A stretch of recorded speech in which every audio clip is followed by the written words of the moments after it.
The voicemail came through at 9:14 a.m., just as sunlight spilled across the edge of my desk. My phone buzzed once, then settled into silence. I didn't have to press play. The preview line already said enough.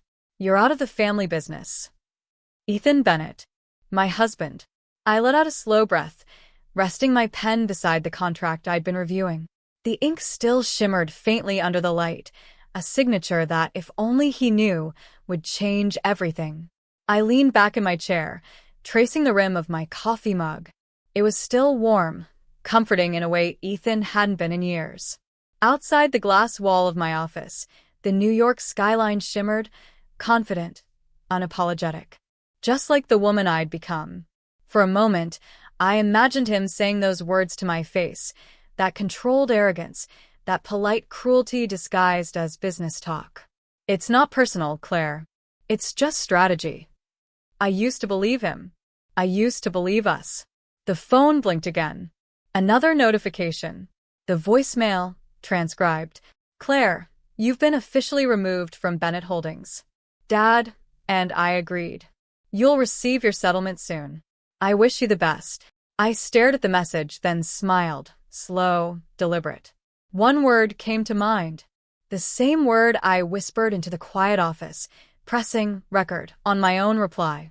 Perfect. I still remember the first time I walked into Bennett Holdings. It smelled like polished oak and old money, the kind that believed women looked better behind reception desks than in boardrooms. Back then, I was 27, fresh out of grad school, and married to the man I thought would be my forever. Ethan Bennett, heir to a century-old empire built on oil, steel, and quiet arrogance. Ethan had promised me partnership, equality, a shared dream. What I got instead was a smile and a side chair. For months, I worked under his father, Richard Bennett, a man who believed charm could excuse cruelty. He'd lean back in his leather chair, his voice syrupy smooth, as he said, "Claire, sweetheart, you're too emotional for this side of business. Why don't you let the men handle the tough calls?" I remember sitting there, heart hammering, a polite smile frozen in place while my mind screamed. But I stayed. Because I believed if I proved myself, if I made their numbers soar, fixed their supply messes, won the clients they couldn't keep, they'd finally see me. They didn't. The day everything changed, I had spent weeks preparing a pitch, a green energy expansion proposal that could have modernized the entire company. I stood in the boardroom, PowerPoint ready, heart in my throat. Ethan sat beside his father, scrolling through his phone. Halfway through my presentation, Richard interrupted. "That's cute, Claire. But we're not here to play eco-warrior." The laughter that followed was the kind that scars you quietly. After the meeting, I stood by the elevator, holding back tears. That's when Marion, the company's oldest accountant, gray hair, tired eyes, and more courage than any man in that room, walked by and slipped something into my hand. A small brass key. "You'll need this one day," she whispered. "It opens the storage room on the east floor. There's a box with your name on it." That night, curiosity outweighed despair. Inside that dusty room, I found a file box filled with every project I'd worked on, every idea they'd quietly filed away under not suitable for current direction. And something in me broke. No, not broke, shifted. When the elevator doors closed behind me that night, I knew I was done begging to belong. I wasn't walking away from failure. I was walking toward my own freedom. The first morning after I left Bennett Holdings, I woke up to silence. No meetings. No deadlines. No one telling me what I couldn't do. It was terrifying and liberating. I sat at my kitchen table in a wrinkled t-shirt, sipping stale coffee, staring at that brass key Marion had given me. It sat between my fingers like a reminder of everything I'd lost and everything I was still capable of becoming. I sold my engagement ring a week later. Not out of bitterness, but to fund my beginning. With that money, I rented a tiny co-working desk in Brooklyn, the kind with flickering lights and a coffee machine that coughed more than it brewed. But it was mine. I filed my LLC papers that same afternoon. Clara Strategic Solutions. At first, it was just me, a laptop, too much caffeine, and a stubborn belief that I could do what a room full of men once laughed at me for trying. I started small. Freelance consulting for mid-sized suppliers who couldn't afford the Bennett services. I worked 14-hour days, sometimes eating dinner from a vending machine. But each small success felt monumental. My first signed client, renewable energy startup out of Seattle. My first check, a modest $2,000 that I kept framed above my desk. Then came Oliver Grant, a client who became something more. He was twice my age, a retired venture capitalist with a quiet voice and sharp intuition. He saw something in me before I did. "You have an instinct for reinvention, Claire," he told me one night after reviewing a proposal. "That's rarer than talent." He invested $50,000 into my company. No contract, just trust. And suddenly, Clara's strategic solutions began to bloom. By the end of the first year, I had a team of 5.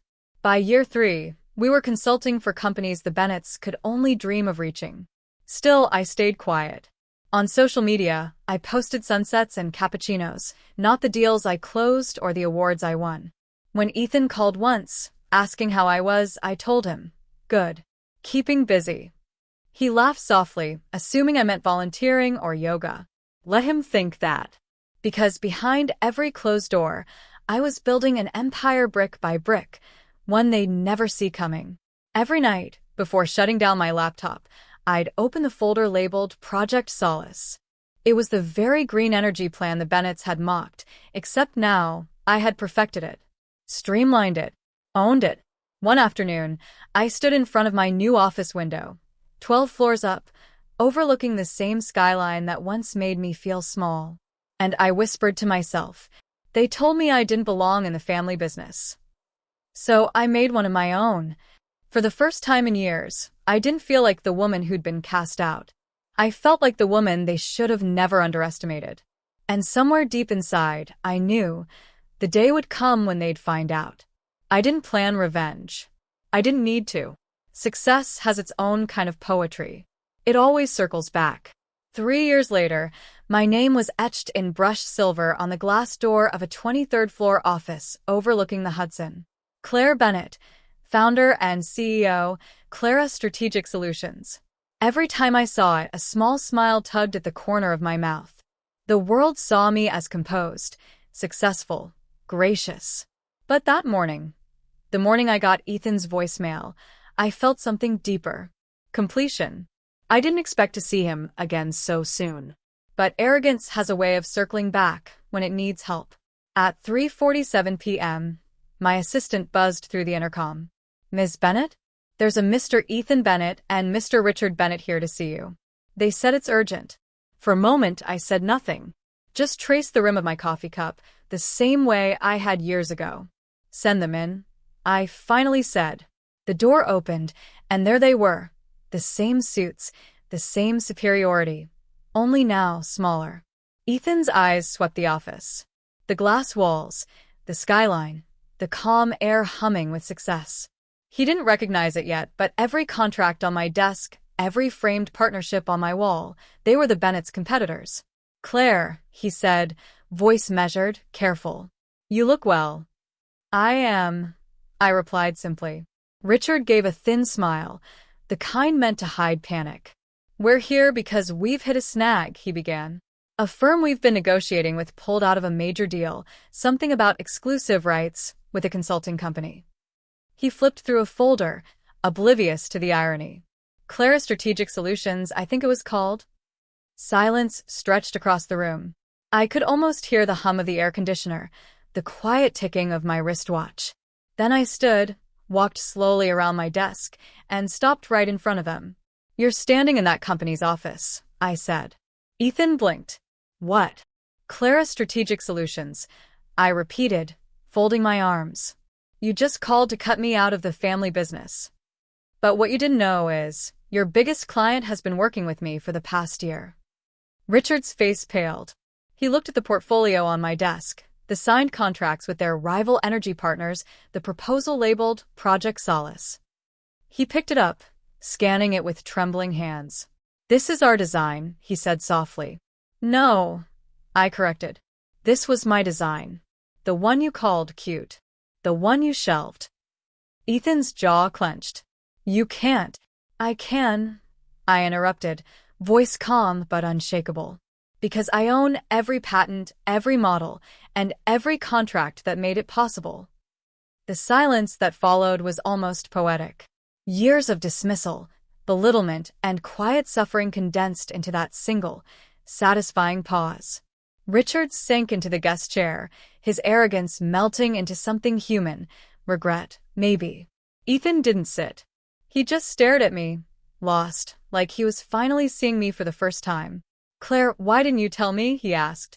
I gave a small laugh, not bitter, just tired. "Because you never listened when I did." I walked back to my desk, slid open the top drawer, and pulled out the brass key Marion had given me. I set it on the table between us. "This started it all," I said. "The key to the room where you buried my ideas.